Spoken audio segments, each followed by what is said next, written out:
فرماتی ہے حضرت رمضان شریف سے سفر آخرت کی تیاری فرما رہے تھے. وقفے وقفے سے ہمیں اہل خانہ کو اور صحابہ کو واعظ نصیحت میں ایسے جملے ارشاد فرماتے کہ لوگ اس سانحہ کا تحمل کر سکیں.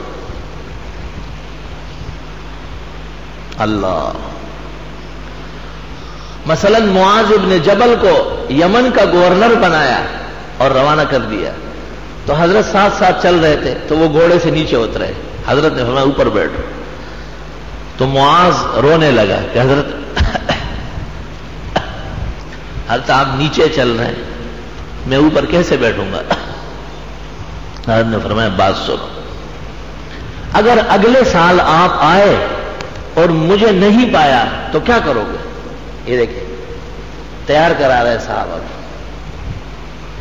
تو حضرت معاذ نے نہیں کہا کہ حضرت آپ تو بس حاضر ناظر ہے اور آپ تو ہر جگہ ہی بس جہاں بھی میلاد وہاں تشریف فرما ہوتے ہیں جیسے ان کا عقیدہ ہے. تو حضرت معاذ نے کہا کہ میں ایک وعدہ کرتا ہوں کہ جب میں آؤں اور آپ تشریف فرما نہ ہو تو قبر کا سجدہ نہیں کروں گا.